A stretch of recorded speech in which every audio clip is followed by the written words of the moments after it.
Intelligence collective. Même si la Guadeloupe n'est pas bien dans sa tête. Est-ce de l'intuition, de l'anticipation ou alors de la pensée innovante, positive, positivée, positivons, mais vigilance. Et la question s'impose d'elle-même à travers nos expériences collectives. Peut-on parler d'intelligence collective? Savons-nous faire ensemble? Voilà pour le café chaud. Certains diront que nous avons eu 2009 avec le LKP qui a fait le tour du monde. Donc, on verra bien. Et le problème de l'eau, toujours pas de solution à l'horizon. Mon café d'hier, grand parade, petit coup bâton, c'est la faute à l'État. Mais combien de temps ça va durer? Et la CSBT, apparemment, est au bord de l'explosion. À l'international, qu'arrive-t-il à Donald Trump? Mesdames, Messieurs, bonjour, bon dimanche, bon café chaud. Pour ce faire, Monsieur Simon. Oui, d'abord, un grand bonjour à vous, M. Mandré, bonjour à tous les téléspectateurs qui nous regardent, et bonjour à vous, chers amis du plateau. Les bons ramailles. Oui, bonjour à tout le monde, bonjour aux amis du plateau, bonjour à tous ceux qui nous regardent, et puis bon dimanche à tous. Raphaël Espéronel. Bonjour tout le monde, le plateau, tous ceux qui nous regardent et le reste de la Terre. Nico Italique. Bonjour à vous, M. Mandré, d'abord. Comment allez-vous? Ça va? Ça va, ça va. Voilà. Donc Oui. bonjour à nous tous, nous sommes prêts. Collé, Bonjour, Édouard Collé. bonjour chers amis, bonjour à ceux et celles qui nous écoutent et surtout un grand camarade à ceux et celles qui essaient de tenir. Et un bon rétablissement à notre ami René Beauchamp, qui est un peu fatigué en ce moment. Bien. Bon rétablissement, oui. Bon rétablissement. Sans Ouais. problème, oui, bien sûr. Alors, messieurs, j'ai beau chercher, j'ai regardé un peu et j'ai regardé le Spéronel. Y a-t-il une intelligence collective en Guadeloupe? Alors là, je me suis demandé vraiment, est-ce qu'on sait faire ensemble, à part le carnaval? Les enterrements. Ouais, et je ne sais pas si j'ai bien regardé, mais vous allez me dire, l'intelligence collective, est-ce que c'est pour nous? Je regarde J'ai envie Raphaël. de commencer. Je regarde Raphaël, absolument. Ah là, mais non, mais Non, mais je sens chez ces mots quelque chose. Non, C'est pour quelque ça- chose à dire, c'est que C'est j'allais pour tout ça que j'ai simplement regardé dire ces mots, hein. Que Raphaël, il est mieux placé pour mettre cette Non, mais c'est population pas sous le grave. divan, sous le Mais divan, c'est pas pour- grave. Jean, C'est pas grave. je te relance tout de suite la Oui, balle. mais- Je te relance tout de suite la balle. Je lui donne la baie parce qu'il mérite la baie. Excuse-moi, Baudry. Ah ben, on va commencer Non, par mais là. je lui renvoie tout de suite la balle. Il n'y a pas de problème de divan. Attends, le divan, c'est Ah pas. non, ben, on Ouais, va revenir. Mais Jean, oui, il existe une intelligence collective. Maintenant, je te passe la parole. Oui, Oui, alors. je rejoins parfaitement Raphaël. Ce n'est pas parce que c'est Raphaël, c'est une réalité. Ah oui, l'intelligence collective existe. Parce que vous-même, vous avez cité dans l'introduction, il y a des segments de notre société, il y a des actes qui se sont produits. On a cité 2009, qui, à mon sens, l'expression aussi de cette forme d'intelligence collective. Seulement, eh bien, jusqu'où cela a été, jusqu'où cela va. Est-ce que maintenant, à partir, prenons l'exemple de 2009, ce qui s'est produit a des effets, je dirais, positifs, très larges sur notre vie, sur notre société. il y a des effets positifs, on peut les analyser, on peut voir. Nous avons maintenant ce réflexe qui a émergé, à mon sens, depuis 2009, où, eh bien, quand nous voulons acheter, nous voulons louer nos produits agricoles, par exemple, nous avons le réflexe d'aller dans le petit commerce, des petits commerces qui ont poussé depuis le réflexe, j'appelle le réflexe LKP. Ça, c'est un fait certain. Mais il y a d'autres domaines, le domaine par exemple de la politique chez nous, n'est-ce pas? On voit, il y a des critiques, vous avez parlé de l'eau. Eh bien là, c'est aussi un domaine qui suscite des questionnements concernant cette intelligence collective. Il y a aussi, ma foi, la vie dans les intercommunalités, par exemple. Ce sont des domaines qui suscitent. Donc, s'il faut dire, vite et bien dire, oui,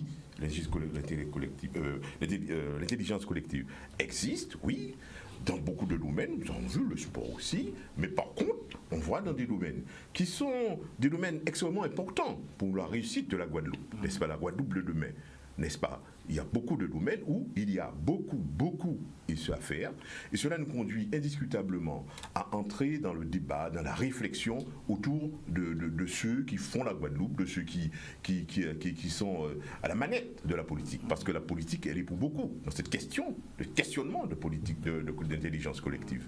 Voilà un peu ce que je peux dire là-dessus pour l'instant. Et on pourrait évoluer dans la progression du débat, on pourrait enrichir cette question de d'autres éléments d'analyse. Oui, mon Ramaille. Alors, l'intelligence collective, comme disait Raphaël, je pense que ça existe, mais il peut y avoir de l'intelligence collective négative et de l'intelligence collective positive. Mais lorsqu'on parle de l'intelligence collective, c'est toujours dans un sens positif, hein, à mon avis. Pour la plupart. Ah oui. Raphaël. Enfin, on peut, effectivement, on peut toujours penser en positif, mais des fois, on a beaucoup d'exemples en Guadeloupe où on voit qu'il y a un certain nombre de choses qui se font, et pourtant, on ne peut pas dire que c'est vraiment des choses qui ont été pensées par cette intelligence collective et qui pourtant n'a pas servi le pays, si on peut rester dans le domaine politique. Cependant, ça ne veut pas dire... Non. Pardon? Vous parlez de LKP en 2009? Non, je parle de manière globale. On peut venir sur LKP aussi. Hein. Pour moi, dans ce café LKP, il n'y a pas eu toujours de la positivité. Et quand on regarde la réserve de la population vis-à-vis de ce mouvement, on peut comprendre que la population n'a pas trouvé en finalité ce qu'elle recherchait. Donc là, on peut parler, vu sous cet angle-là, d'intelligence collective négative. Et il y a aussi, par exemple, d'intelligence collective positive. Par exemple, nous sommes dans le Covid. On voit que la planète est en train de chercher un vaccin, en tout cas un remède, un médicament, une manière de traiter le Covid. Donc, on est sur le point d'arriver à une finalité, même si ce n'est pas vérifié à 100%, mais vers une finalité qui a tendance de déboucher sur une intelligence collective, de trouver un vaccin, un médicament pour aller vers la guérison, en tout cas le traitement, même si on ne sait pas tout encore, parce que nous sommes à un stade embryonnaire. Parce que les gens percer l'inconnu, parce que c'est vraiment l'inconnu. Je ne sais pas si tout le monde arrive à comprendre cette subtilité de percer l'inconnu. Lorsqu'on ne connaît pas, on ne sait pas, on va dans le néant et il faut trouver le chemin, il faut trouver la lumière. Ce n'est pas toujours évident. Et donc, il y a des enfants gâtés qui disent de toute façon, depuis le temps, on aurait dû déjà trouver un médicament. C'est facile à dire. Mais percer l'inconnu, lorsqu'on ne sait pas, on est dans le néant, il faut trouver. Ça, c'est pas évident.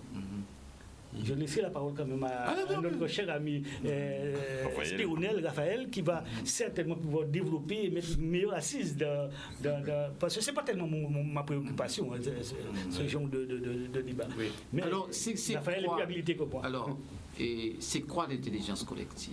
C'est une définition C'est une définition qu'on va mettre en place ensemble, parce qu'elle n'appartient pas qu'à une seule personne.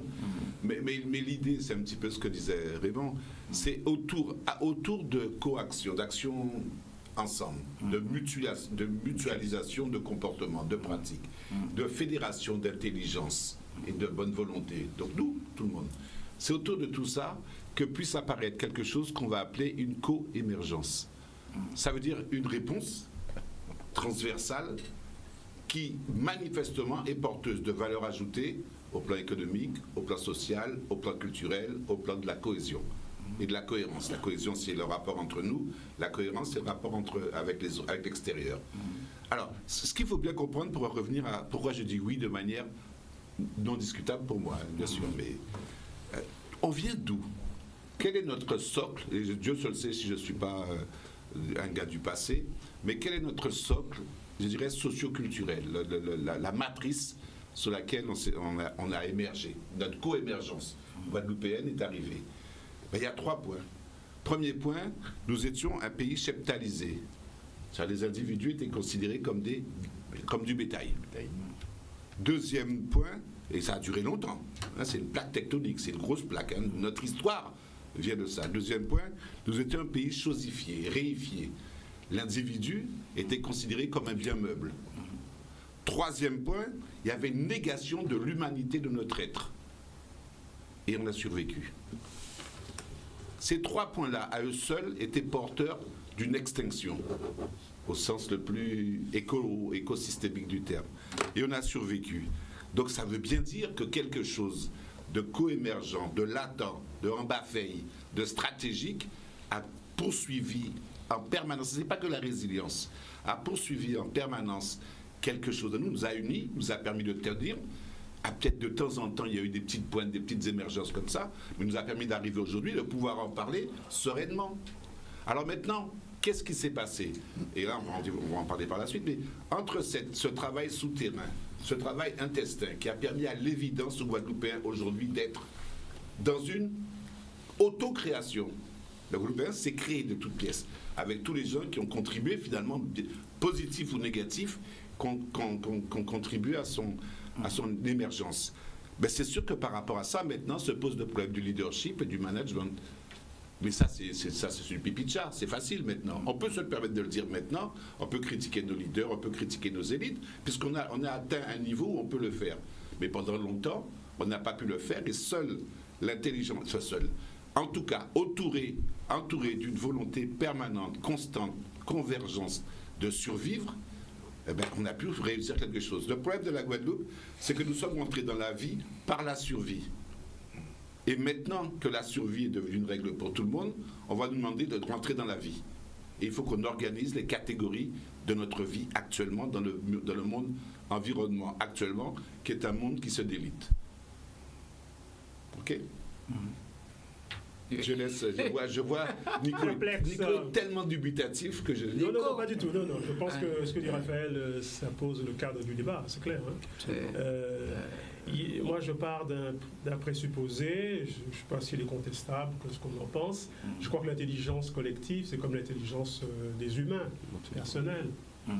C'est-à-dire que il faut croire qu'il y a un schéma potentiel de développement, il faut l'actualiser par la relation.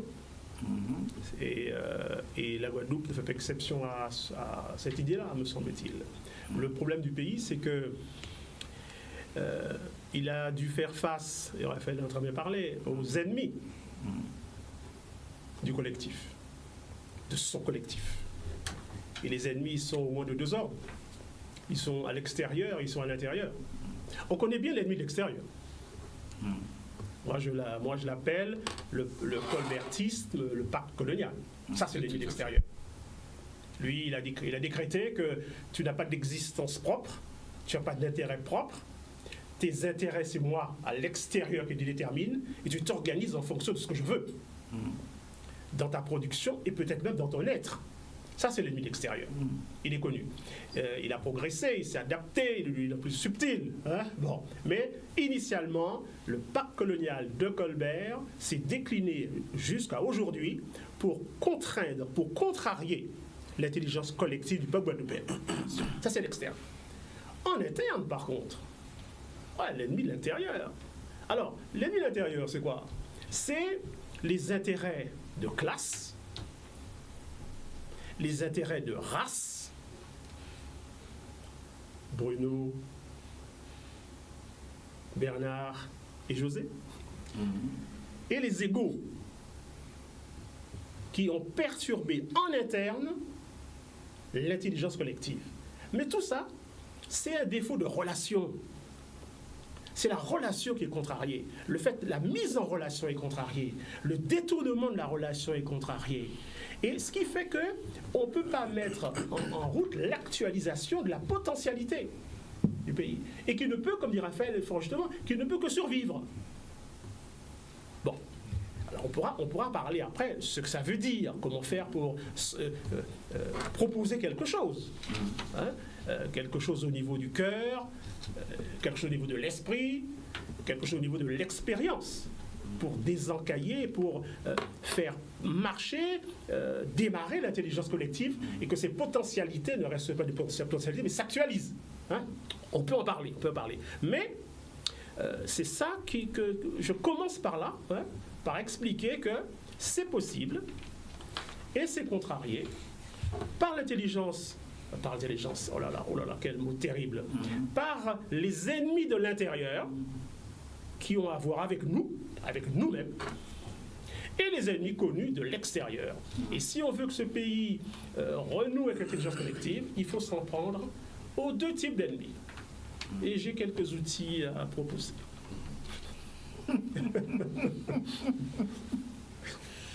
Ah, Colli. Ah oui. C'est la souffrance. Non, mais si c'est une Non, onomatopée- c'est votre entrée là, c'est-à-dire comment vous allez entrer. Ah, d'accord, dans l'affaire. vous questionnez plus dans le prisme du censeur que vous érigez. Oui. Ah, d'accord, très bien. Je pensais que c'était une onomatopée qui soulignait la jeunesse, non. enfin, bon, Oui, qu'est-ce qu'elle peut dire de cette Oui. situation? Non, mais de toute manière, je crois et à la question de l'intelligence collective est excellemment dit par mes prédécesseurs sur on peut en avoir un dérivé notionnel ou une compréhension de toute manière. Je crois que pour ma part, l'idée de bonheur, l'idée d'harmonie ne se résume pas tout simplement à l'essaim d'abeilles ou à l'essaim de fourmis. La cohésion de groupe, l'idée de groupe, c'est l'apanage justement de l'homo sapiens, de l'homme, de l'intelligence, qu'a souligné Nico, bien évidemment, de la plasticité, de la capacité à pouvoir s'adapter, à se mettre en ordre et à concrétiser. Autrement dit, s'il fallait résumer l'intelligence collective, c'est l'union fait la force. Personne ne sait pas tout, mais tout le monde peut savoir un grand nombre de choses. C'est ça. Ouais. Et puis, le plus intéressant, c'est la mise en commun, c'est le mettre ensemble. Et puis, cette mise en commun, se mettre ensemble, à mon sens, il va participer justement à un regroupement, peut-être pourquoi pas, à une forme, je dirais, de regroupement, le groupe, même s'il est à mettre à l'index, mais il est intéressant, il est important. Parce que la marginalisation, c'est ce qui est un peu la mauvaise conséquence. Le groupe est intéressant. Parce que dans le groupe, on peut s'illustrer, on peut se déterminer, on peut se valoriser, on peut se reconnaître, on peut s'identifier. Je pense que c'est ça. Et puis, fondamentalement, au sens même de l'intelligence collective, on doit trouver une idée force. J'ai envie de dire une sorte de contrat social. Hein? Il faut un contrat social. Il faut quelque chose qui fasse qu'on ait de là des valeurs de vivre ensemble, bien vivre ensemble, de bonheur là-dessus, mais un vrai contrat social, un fil conducteur, quelque chose qui dise voilà, c'est ce qu'on veut, c'est ce qu'on souhaite. Et ça, on peut retrouver ça en Guadeloupe. On a cité des exemples un peu par-ci et par-là, on peut le retrouver en Guadeloupe là-dessus. Mais moi, la question qui m'interpelle à l'actualité de ce que je vois tous les jours, c'est l'intelligence collective à l'épreuve du champ politique. Ça, c'est très intéressant. Parce que on se retrouve, si on prend l'intelligence collective d'un côté et la politique de l'autre côté, on se retrouve avec un fait particulier. Si je reprends l'exemple de contrat social qui est cher justement à Rousseau, dans son livre du contrat social, où lui dit de toute manière, le contrat social participe justement à la mise en œuvre de valeurs, liberté, égalité et de volonté générale. La volonté générale égale pour lui contrat social. Très bien, très bien. Mais sauf que la volonté générale, l'expression du peuple, justement, ne participe pas justement à la représentation. Autrement dit, je n'ai pas besoin justement de représentants, de députés. Pour Rousseau, justement, le contrat social, c'est que le peuple, lui, sa volonté s'exprime. Elle ne souffre pas de représentation. Alors que le politique, lui, a besoin de représentation. Quid justement de la démocratie participative et représentative. Et c'est ça qui m'interpelle là-dessus. Quand on regarde l'actualité politique d'aujourd'hui, c'est que la volonté générale, l'expression même de ce que nous sommes, de l'intelligence collective, se retrouve exprimée à travers justement le désir des citoyens de participer directement au débat public. C'est-à-dire que vous avez de plus en plus d'interventions de citoyens dans le débat public. Ils veulent intervenir. Société civile, etc. On veut intervenir directement. On veut quelque part, justement, récupérer cette expression de la volonté générale. On veut l'exprimer davantage. Et on veut même, justement, mettre de côté nos émissaires, nos députés, la représentation. On veut être direct avec le politique. Et c'est ça qui m'interpelle. C'est ce que je vois. On est en train de construire une nouvelle forme d'intelligence collective dans le champ politique, alors que celui-là même souffre de représentation. Nous arrivons déjà à notre première pause Ça fait café. déjà. Oui, oui. Bien. Alors, Monsieur Simor, lorsqu'on parle d'intelligence collective, on s'adresse à quel public? Je crois qu'on peut. Alors, pour répondre très rapidement à une question, parce que je voudrais revenir à autre chose tout à l'heure, je pense qu'on s'adresse à ceux qui habitent ce territoire, aux Guadeloupéens, notamment, parce que ce sont les plus concernés. C'est ça. Mais on s'adresse aussi aux acteurs de l'espace politique, ceux qui sont dans le jeu politique, puisque quelque part, ils ont la manette à bien des endroits. Il y a ceux-là. Il y a aussi les acteurs économiques.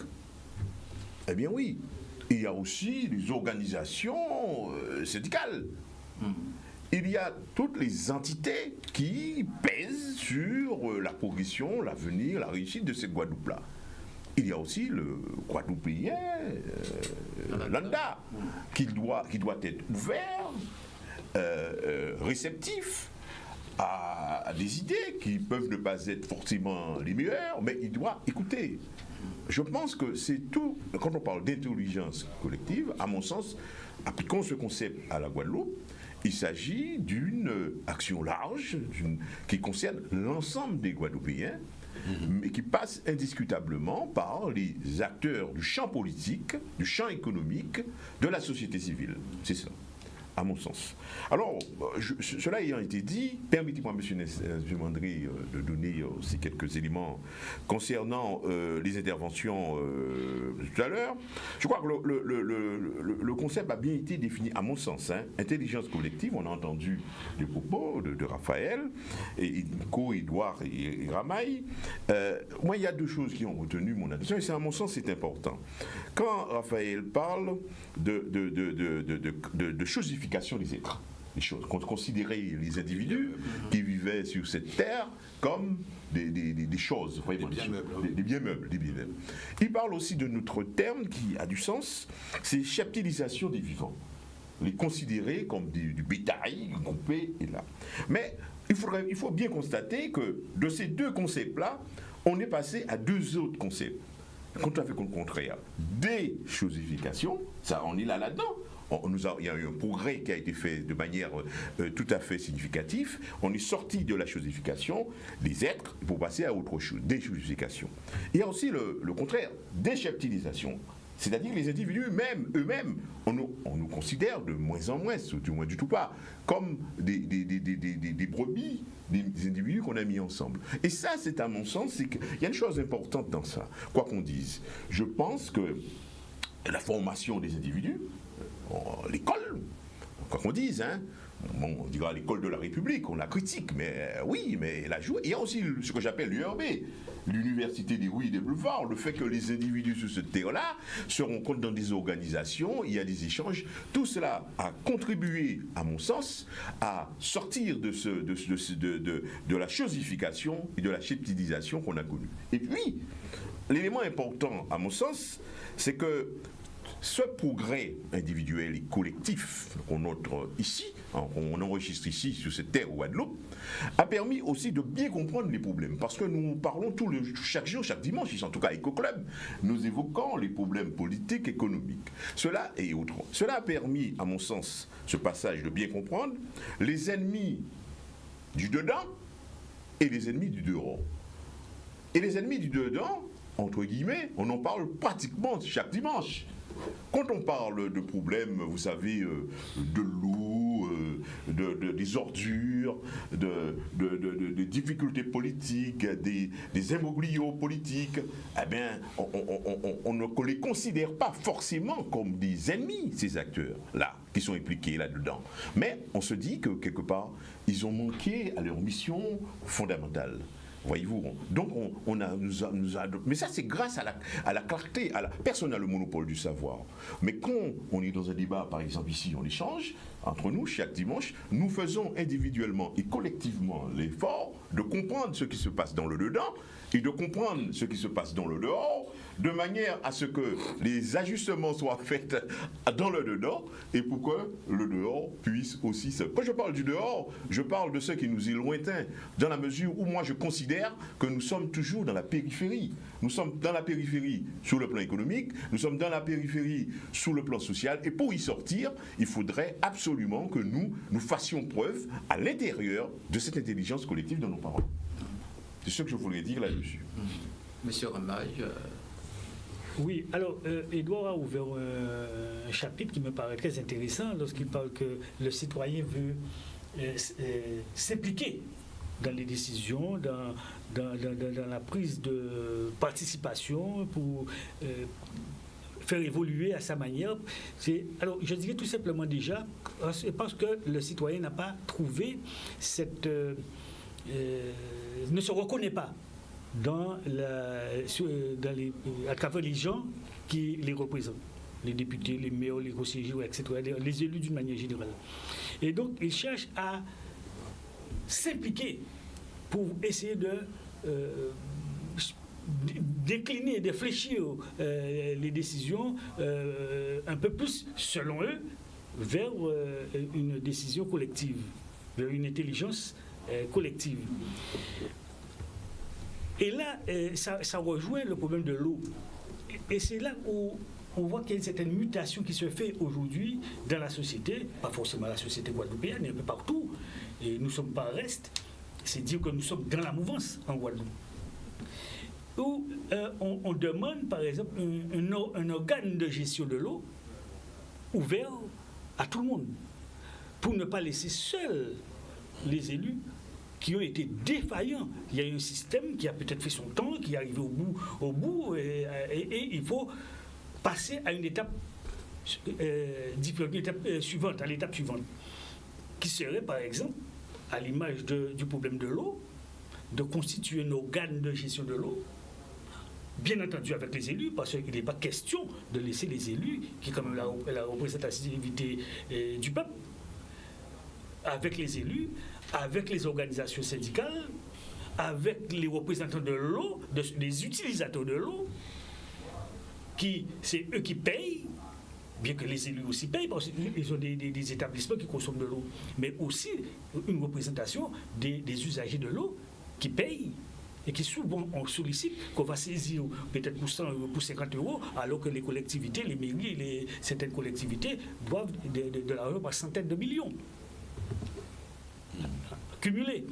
Donc, on voit que c'est une nouvelle approche, une évolution de la société pour qu'il y ait une gestion plus collective, mais bien en évidence l'intelligence collective pour améliorer le confort, non seulement à travers le système, le problème de l'eau, mais dans toute la société.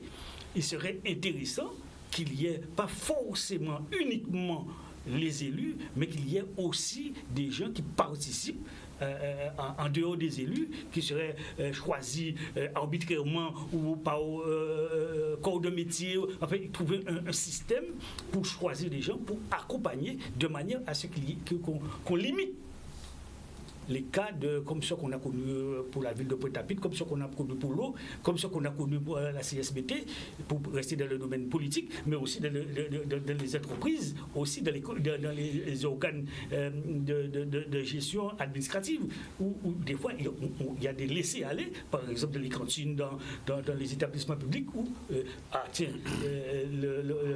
la chambre des métiers, la chambre d'agriculture, où on voit souvent il y a des des difficultés, que ce soit étendu pour avoir une gestion plus large avec les élus, avec monsieur tout le monde, une représentation de manière à ce qu'on limite cette dérive de la société qu'on connaît. Ce serait peut-être quelque chose de nouveau. Alors, la limite de la dérive, je vais rebondir sur ce que disait Raymond, parce qu'il y a beaucoup de choses qui nous permettront de comprendre comment on accède à cette intelligence collective. La limite de ces dérives, elle n'est pas facile à obtenir, parce que les dérives sont systémiques. C'est précisément parce qu'il y a ces dérives-là que le système continue à fonctionner comme ça. Et le système secrète littéralement ces dérives-là. Dans l'exemple de Raymond, c'était lumineux. La démarche systémique, c'est de faire fonctionner des entités, syndicats, usagers, politiques, toute espèce de choses, de les faire fonctionner chacun individuellement, dans leur logique, dans leur cohérence, dans leur juste droit, à la limite. Parce que le jeu des entités, ça crée des espaces de coalition. Et donc on est bien. Pendant qu'ils se battent entre eux, pendant ce temps-là, la caravane passe, comme dirait l'autre. Alors que le problème de l'intelligence collective, c'est justement de créer un espace d'identité collective. Donc, pour reprendre ce que disait Édouard, de mise en commun. C'est ça qui est important. Il faut que les interactions entre les gens soient horizontales, égalitaires, autour d'un bien commun, d'une notion commune. C'est fondamental. Et donc, qu'est-ce qui se passe? Toute notre histoire, dans tout ce que j'ai dit auparavant, ça a été de faire une espèce de religion contre les forces socio-constructives. Ça veut dire les forces du consensus, les forces de la mise en commun, de l'être ensemble, et que donc empêcher absolument, par le jeu des institutions, le jeu de la représentativité, toute espèce de choses, empêcher absolument que l'activité spontanée, que l'interaction spontanée crée de la plus-value collective. Et c'est important que ça ne se fasse pas. Parce que si ça se fait, ça tue, justement. Alors on revient à ce que tu disais sur la représentation démocratique. À quoi ça sert la représentation si le groupe n'est plus un groupe au sens grégaire, mais devenu une appartenance. Et une appartenance non pas intérieure par rapport au groupe, mais par rapport à un objet extérieur. On supprime effectivement la frontière interne-externe, parce que c'est un intérêt supérieur, c'est une vision, c'est un contrat, au sens rousseauiste du terme, qui nous lie. Un contrat social qui, par définition, est lié à deux choses, un sentiment du bonheur partagé et un sentiment de l'efficacité sociale. Parce que qu'est-ce qui se passe dans ça? C'est qu'il y a une guerre entre l'organisation sociale et l'organisation sociétale. L'organisation sociale, elle peut être intelligente. L'organisation sociétale, elle est d'intérêt. Elle est intéressée. Et effectivement, par rapport aux gens qui, effectivement, dirigent les choses. Et donc, ils sont pas suicidaires. Ils dirigent pour la première finalité, c'est de garder leur propre pouvoir. Et donc, qu'est-ce qui se passe? On a un niveau grégaire en Guadeloupe qui fonctionne bien, une économie informelle, j'ai rien contre, au contraire, heureusement qu'elle est là, qui fonctionne bien. Bon. Et puis ensuite, éventuellement, on a un niveau intermédiaire qui fonctionne. Le niveau intermédiaire, c'est quoi? C'est le yo, c'est le zot, c'est le on. C'est mouna, yo, moun moul.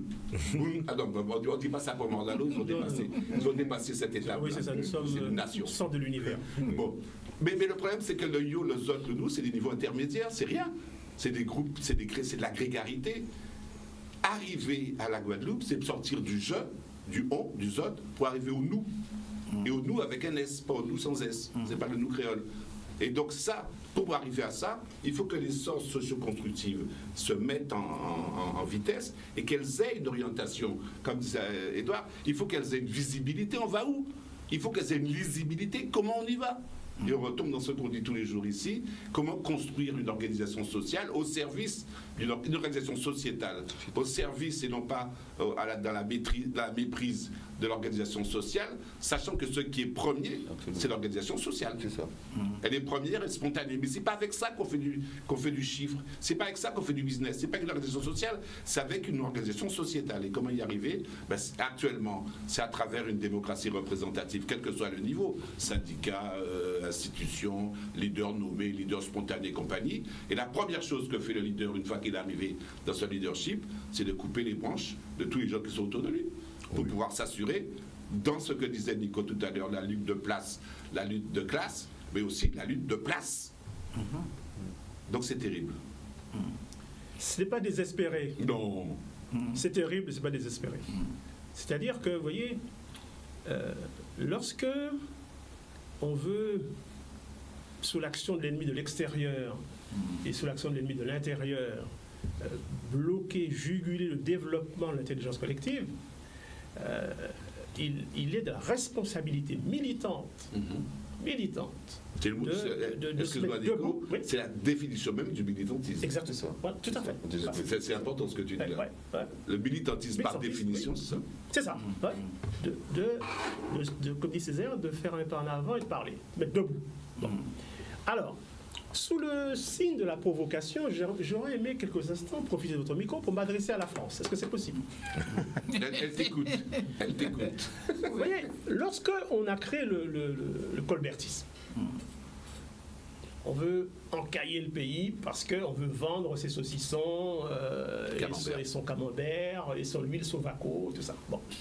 Le beurre, Le beurre Sovaco. L'huile hein. de sire, ouais. L'huile de sire. Alors, on veut vendre, je suis spécialiste. On veut vendre ça. Et qu'on te dit, pas fait rien, pas réfléchi, pas organisé, et que tu penses finalement que c'est ça l'intelligence, elle est excentrée. Hein. Ton cerveau est extérieur. Bon. Alors, à terme, c'est ça qui est beau dans la contradiction, comme dit Schumpeter, la contradiction que ça porte, c'est pas productif, c'est contre-productif pour la France elle-même.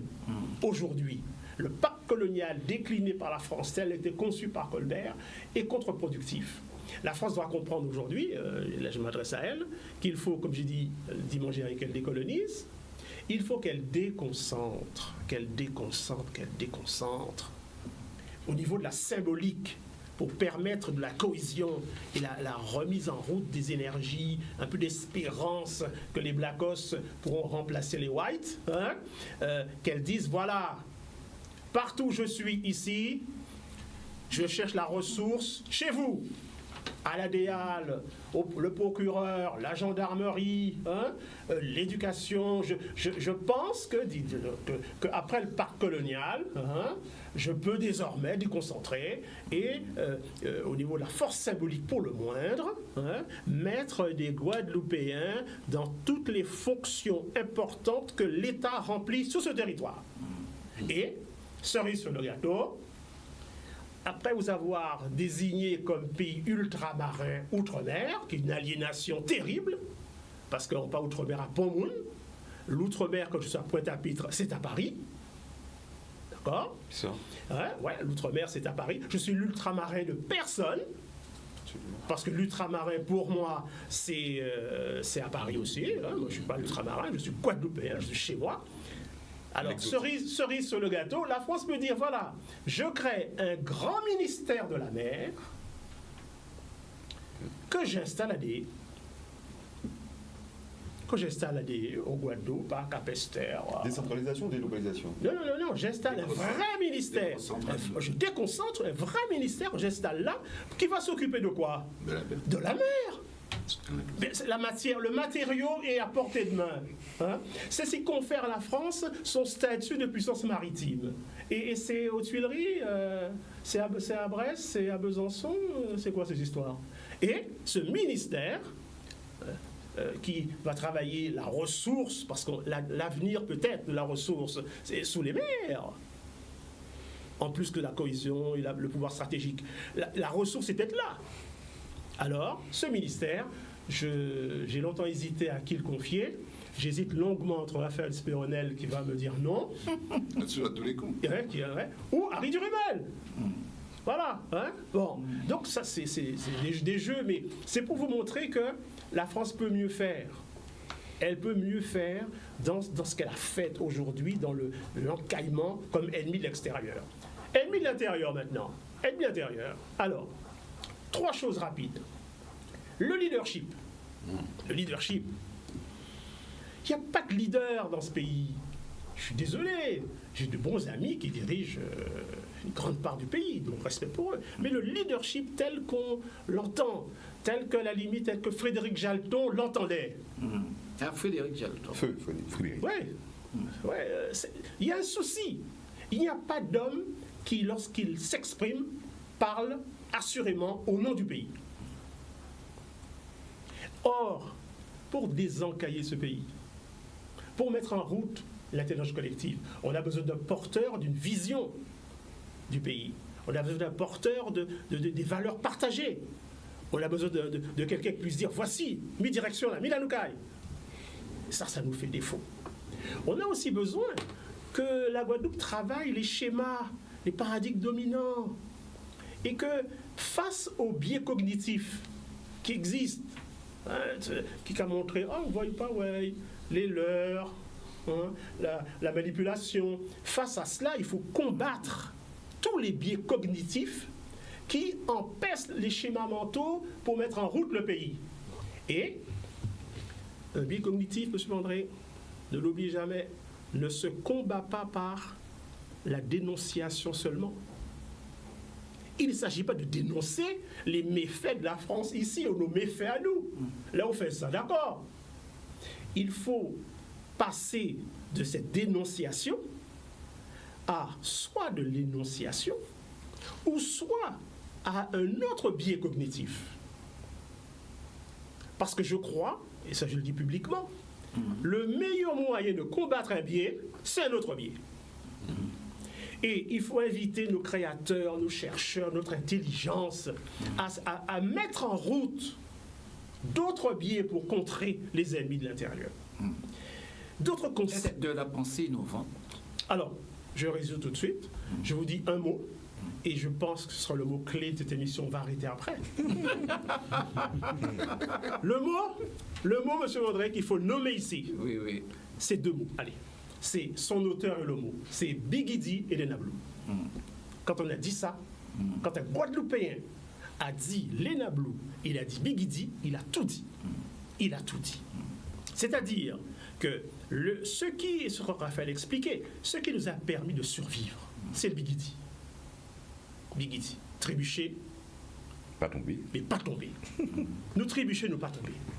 Mais par contre, l'effet d'expérience sur le Bigidi que nous avons acquis dans un monde de la complexité devient une valeur supérieure. Parce que dans un monde changeant, dans un monde instable, dans un monde, on va dire complexe, le pratiquant du Bigidi, il a un avantage stratégique et une valeur ajoutée sur les autres. Donc le Guadeloupéen, paradoxalement, si on le désencaille, si l'ennemi de l'extérieur se calme, s'il domine l'ennemi intérieur, est prêt, peut-être plus que d'autres, à répondre aux défis de la complexité. Parce que lorsque l'instabilité devient la règle, celui qui a vécu de l'instabilité, qui sait jouer du déséquilibre et qui joue avec l'équilibre, c'est l'homme de la situation. On peut arrêter l'émission? On va continuer? Alors, Collet, oui. Alors, il faut pas s'endormir. Non, oui. pas dormir. On va dire ça. Allez. On ne peut pas Après, Non, je pense aux téléspectateurs. Ah non, au contraire. Il ne se donne pas. Nico doit rajouter, très important, et d'ailleurs ce qui a été dit est excellent, il doit rajouter la responsabilité. La responsabilité. Parce que je crois fondamentalement que c'est vrai que pour Lévy, ce que Nico a qualifié, et d'ailleurs c'est ce que Pierre Lévy dit, c'est l'économie des qualités humaines. On en a besoin à toutes les strates justement de la société guadeloupéenne.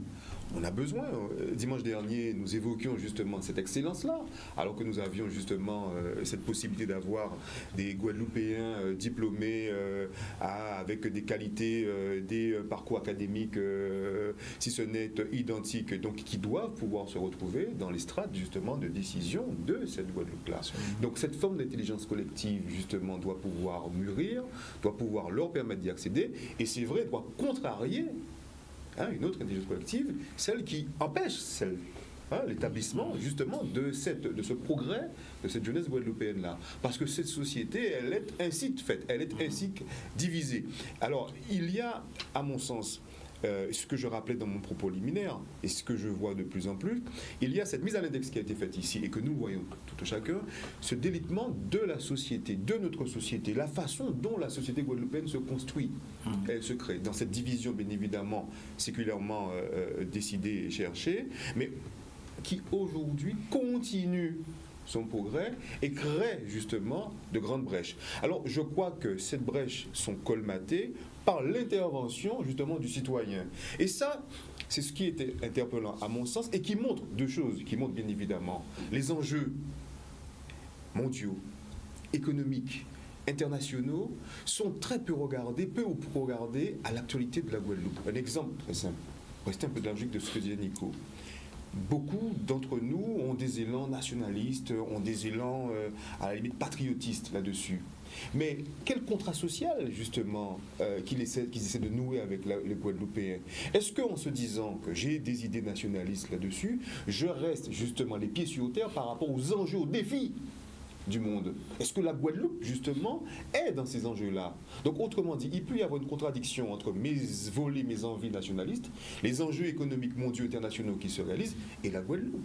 Donc, autrement dit, je peux être totalement en dissonance cognitive, ne pas être en adéquation avec ce qui se passe à l'extérieur et ce que je souhaite pour la Guadeloupe. Donc, il peut y avoir, justement, cet affaiblissement, cette ligne de crête dans laquelle nous sommes, une différenciation de pensée qui font quelque part que certaines personnes peuvent être carrément targuées d'illusionnistes et voire même de farfelus. Et c'est en ce sens que justement l'offre politique, dans son essence même et majoritairement parlant, l'offre politique même, oui, elle n'est plus celle justement que la Guadeloupe et les Guadeloupéens attendent, d'où justement la participation massive de la société civile dans le débat politique. Et c'est ce qui était intéressant.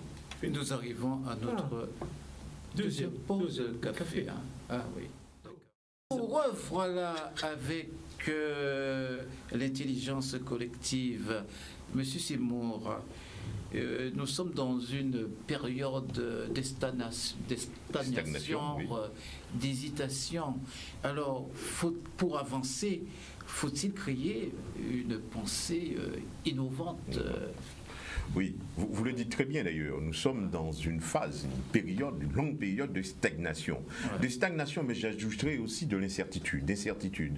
C'est pourquoi vous voyez émerger un peu partout une forme d'économie, entre guillemets, que j'appelle économie de l'incertitude. On ne sait pas. Ça se caractérise par une chute de la consommation des gens. Ça se caractérise aussi par une morosité à investir. Ça se caractérise aussi au niveau planétaire parce que dans le cas de ce que nous vivons actuellement, la Covid-19, nous voyons que donc pandémie, ce n'est pas seulement nous, c'est le monde. Donc cette réduction de la consommation s'exprime aussi à l'extérieur. Donc les exportations diminuent. Ce sont les trois moteurs de notre économie, qui est de l'économie de manière générale, qui est frappée, à savoir l'investissement, la consommation et l'exportation. Ce sont ces moteurs qui sont. Donc on est dans une situation, à juste titre, de stagnation qui a des conséquences. Alors vous me demandez, M. Mandré, est-ce que l'on doit innover? C'est ça, grâce à l'intelligence collective. Je crois que oui, il faut innover. Il ne faut pas que nous restions dans cette, quand je dis nous, je parle du dedans, de la Guadeloupe, il ne faut pas que nous restions dans cette situation, je dirais, de nonchalance, de morosité, d'acceptation, de présent inapproprié pour ce peuple, pour ce territoire. Il faut que nous innovons, que nous mettions du nouveau dans le dedans de l'innover. C'est ça, l'innovation. Tout simplement, il faut rebondir. Il faut le faire parce que, vous savez, si vous restez dans l'immobilisme, c'est la pire des choses. L'immobilisme va engendrer l'ennui, va engendrer la monotonie, et ce sera dévastateur pour l'économie, ce sera dévastateur pour le social, et ce sera aussi dévastateur pour la culture, notre culture à nous. Mais là, comment y aller? Eh bien, il faut saisir, à mon sens, dans les opportunités. Nous avons évoqué 2009. Si nous avions, je dis nous, collectivement, si nous avions su faire preuve d'intelligence collective dans la continuité de ce mouvement, cela aurait été une très bonne chose. Et je veux parler concrètement. Concrètement, on a vu émerger dans cette période une attention très forte sur ce que j'appelle le dedans. C'est-à-dire, par exemple, notre manière de consommer, d'avoir des relations entre nous, cette solidarité, ça, on dira ce qu'on voudra, mais 2009 y est pour quelque chose. Mais je vois par exemple sur le plan économique, dans le domaine particulièrement de la consommation locale, n'est-ce pas? Eh bien, on a oublié, il y a une question qui s'est posée aussi, c'est la question du chlordécone. Maintenant, oui, eh bien les gens disaient oui, mais ça nous a mangé là, on l'a sorti. Quand vous allez acheter dans un commerce de proximité, vous vous interrogez sur cela, n'est-ce pas? Et donc il y a une question fondamentale de la traçabilité de ce que nous mangeons. La traçabilité de ce que nous consommons, c'est un problème actuellement dans ce territoire-là. On ne le sait, on ne sait pas. Alors il y a le programme, on dit Chloricon 4, je crois, qui a été lancé par le gouvernement, par l'État, qui peut-être permettra eh bien, de porter un peu de lumière à ce niveau-là. Mais je veux dire que si, en 2009, on avait poursuivi cette question de traçabilité dans la dynamique du moment qui était celle de la consommation à partir du marché intérieur, eh bien, on aurait gagné beaucoup. C'est-à-dire, les gens qui vont acheter localement des produits locaux, eh bien, trouveraient leur compte. C'est-à-dire, ils trouveraient la traçabilité de nos produits, et cela aurait été profitable. Parce que quand j'entends par exemple le CIPA, pour parler du CIPA, de plaisir, parler de la protection de notre marché, avec des instruments qui relèvent de la fiscalité. Mais la fiscalité, ce n'est pas le seul instrument qui protège qui protège le marché. Il y a la traçabilité, bien entendu, mais il y a aussi notre manière de consommer, le goût, n'est-ce pas, de nos produits et le savoir que nous avons de nos produits quand on sait que ce sont de nos produits. Donc, j'insiste sur cet aspect-là, qui est un aspect concret du prolongement qu'aurait dû avoir 2009 sur la consommation de produits locaux grâce à une clarification de la question de la traçabilité de nos produits. Pour la traçabilité de tout ce qui est viande, des produits d'élevage, il n'y a pas de problème. L'Europe a réglé ça avec ce qu'on appelle l'IPG, l'identification pérenne généralisée. Ils le connaissent, ça. C'est l'État qui gère ça à travers une délégation de services donnée à l'établissement départemental de l'élevage. Mais pour la question de la traçabilité de la zignum là, on va manger là, patate là, on va manger là, aubergine là, etc., patate là, nous ne savons pas grand-chose. Alors que l'on peut le faire parce que, les dossiers PAC qu'on critique beaucoup pour leur complexité, les produits PAC, les dossiers PAC, on peut régler ce problème-là à travers une maîtrise de ces dossiers PAC, notamment les concepts d'îlots, de parcelles, et une bonne connaissance de ce qui pousse chez chaque producteur. On peut régler le problème de la traçabilité locale. Donc je ne vais pas entrer allez, je vais laisser la parole aux autres, mais tout cela pour vous dire qu'il y a des opportunités qui existent dans le dedans que l'on peut régler grâce à l'intelligence collective. Alors, Ramaï, moi je parlais période de stagnation, d'hésitation, on attend tout de l'État, et donc est-ce qu'il faut une pensée innovante? Alors, bien entendu, on peut toujours mieux faire. Hein. Ouais. Et donc, avoir une pensée innovante, il y en a, certainement. Et si on cherche, il y a des choses qui sont en cours et qui évoluent. Mais je voulais dire quand même une chose. Notre ami Italique parlait de déconcentration. D'utiliser la compétence locale. Je pense que personne ne peut être contre cette idée-là, hein, parce que c'est noble, la déconcentration, la décentralisation, utiliser la compétence locale, même si, en parlant de hauts fonctionnaires, il faut faire tourner. Moi, je ne suis pas d'accord à ce qu'il y ait des fonctionnaires locaux et qui restent en poste toute une vie. Un fonctionnaire, surtout les hauts fonctionnaires à forte responsabilité, ce sont des gens qui doivent tourner pour ne pas, justement, faciliter la corruption. Mais est-ce qu'il faut une pensée innovante ou des pensées innovantes? Tout à fait. Mais je crois que nous sommes tombés dans un système où Kodayam Mariam. Nous sommes dans un système, et on a évoqué 2009, qui est un grand mouvement populaire tout au moins au début et qui s'est terminé dans un petit peu un autre boudin, je dirais, quelque part, hein, en termes raccourcis. Et on a vu, après ces manifestations-là, qui étaient un petit peu, on en a parlé ici, qui mettaient en lumière déjà les élections régionales qui suivaient. Et on a vu, probablement, par rapport à ceux qui ont déclenché le mouvement, ils ont eu l'effet contraire de ce qu'ils recherchaient, parce qu'on a eu des gens qui ont été candidats Vous l'avez dit. et qui ont fait le mouvement, oui, et qui n'ont pas, et qui ont été laminés par le peuple. Donc, probablement, ça ne répondait pas vraiment à l'aspiration du peuple. Et on a vu par exemple Luel, qui a été élu, c'est le seul président de région qui a été élu du premier coup en France, au premier tour. Il n'y en a pas deux. Donc on a obtenu l'effet contraire. Et je dirais, pour terminer, nous sommes dans un système où on a toujours demandé, et ça a commencé depuis Valéry Giscard d'Estaing, où les femmes de Guadeloupe disaient « mon mari c'est Giscard ». Je ne sais pas s'il y en a qui se souviennent de ça. Je n'étais pas marié.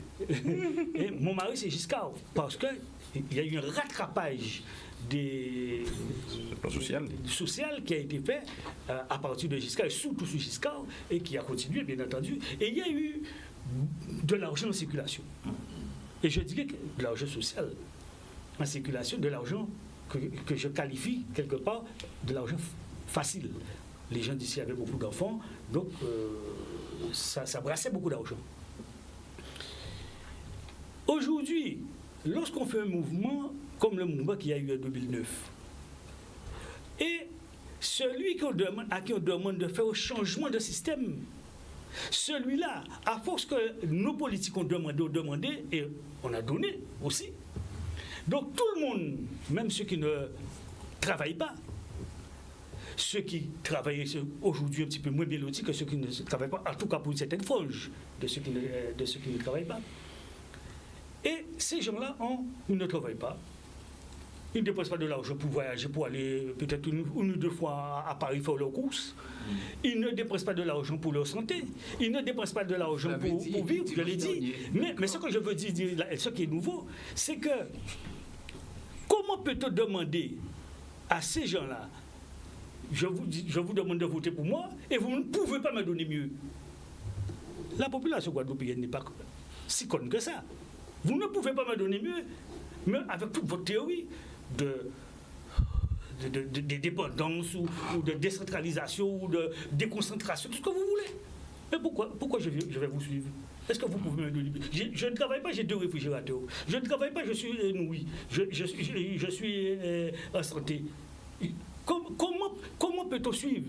Donc, à force de demander, les gens, ces mêmes personnes se sont trouvées en difficulté. Ils se sont, comme je viens de dire, Kodayam Mariam, les gens ne vont pas suivre parce que ces gens ne peuvent pas demander mieux. Ils ont la vie facile aujourd'hui.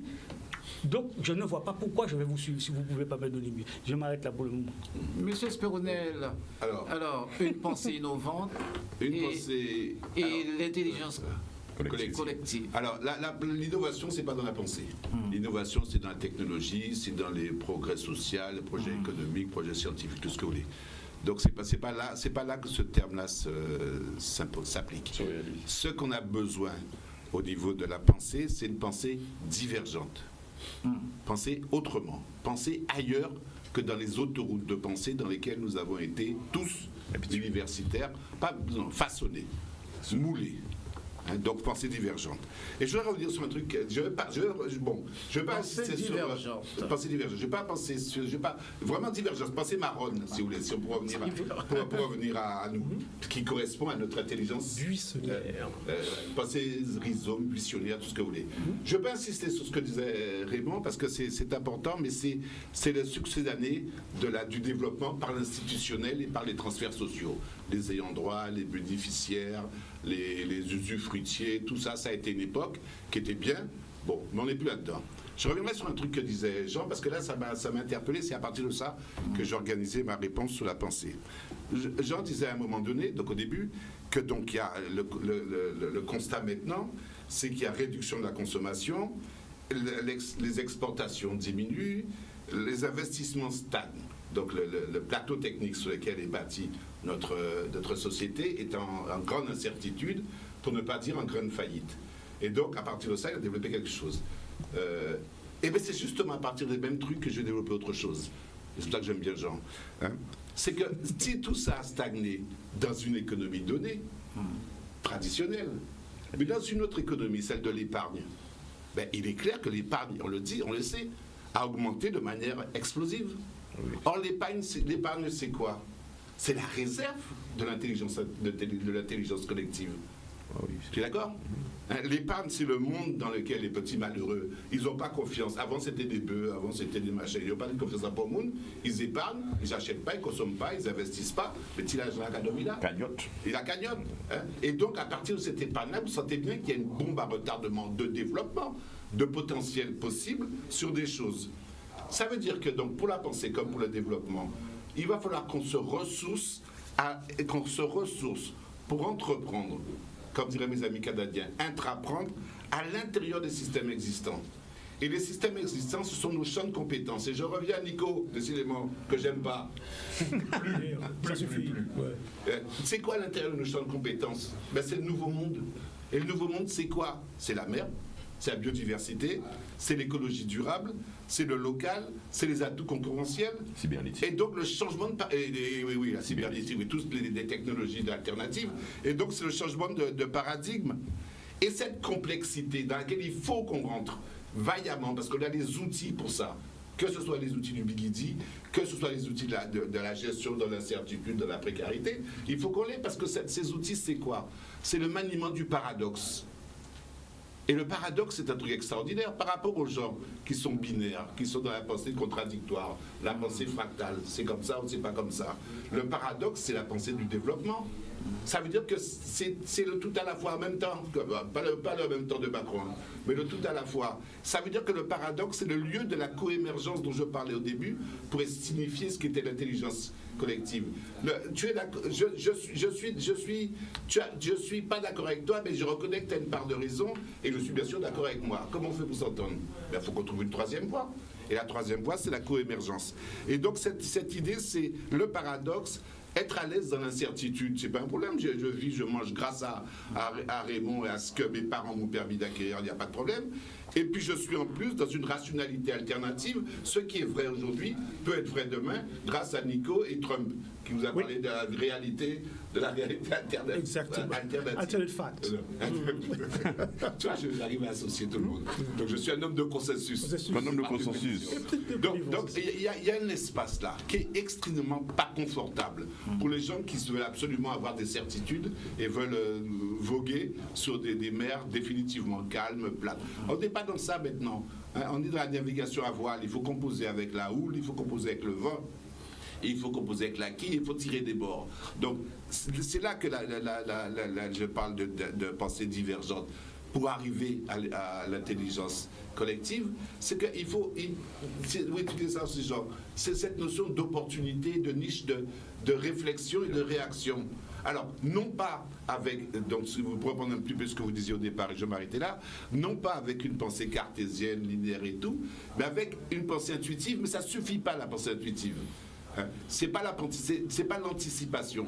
L'anticipation, c'est autre chose. C'est pas l'intuition, mais à partir de ces deux-là, de ces deux formes de pensée, la pensée intuitive et la pensée de la capacité d'anticiper quelque chose, parce qu'on connaît la réalité, c'est la possibilité de développer des corps intermédiaires, des intelligences locales, c'est ce qu'on a, des potes et mon Ève, la théorie du Bigidi, cher à Nico, ex-cathédra, c'est développer une pensée qui ne se donne pas comme prétention d'être universaliste, d'être fondamentale, d'être définitive, mais d'être elle-même alternative et de pouvoir permettre à tout le monde d'avancer à un moment donné, parce que la rationalité elle-même est à dimension restreinte. Nico, un petit mot. Nietzsche disait que, petit mot rapide, alors Nietzsche disait que je reconnais un philosophe s'il est capable d'illustrer sa pensée. Alors c'est difficile, je vais essayer d'illustrer la pensée de Raphaël. 4 exemples concrets. Le premier exemple, pour porter tout ça, il faut un leader. Je le redis, il faut un leader. Il faut un leader. Et ça nous manque. Il nous faut un gars capable de dire un jour, allez, pardonnez-moi quand même, I've been to the mountain top. Je suis monté au sommet de la montagne. Et j'ai vu. Et j'ai vu, and I've seen the promised land. Et j'ai vu la terre promise. Il peut vous dire, peut-être que je n'y serai pas. Hein?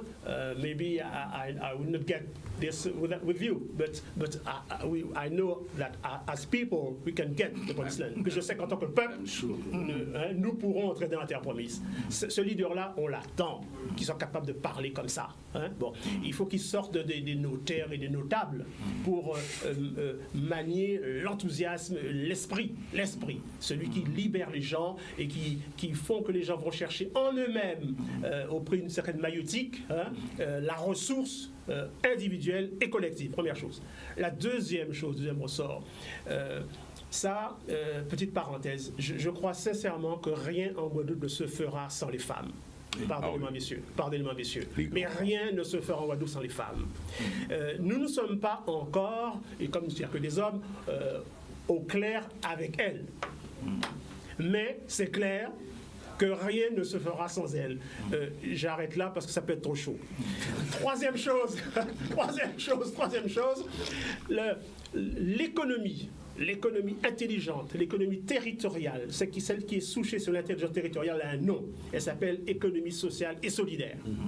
Elle dit que dans les conseils d'administration, dans les questions qui sont débattues, il faut mettre les acteurs autour de la table. C'est fini le temps où Bernard, Bruno et José pouvaient penser qu'avec leur argent, ils pourront faire marcher les entreprises. C'est terminé. Et surtout quand on veut gérer, comme je dis souvent, des domaines d'intérêt collectif et le bien commun. Il faut mettre autour de la table pour l'eau l'usager, les financeurs, les politiques, les techniciens, à égalité de dignité, comme disait Michel Locard. Bon, ça c'est... Et enfin, le but de tout ça, c'est de transformer la Guadeloupe qui vient de loin, qui vient des meubles, qui vient de la cheptélisation, transformer le pays en organisation apprenante. Apprenante, learning organization. Et pour conclure, M. Mandré, ne soyez pas désespérés. Ça arrive.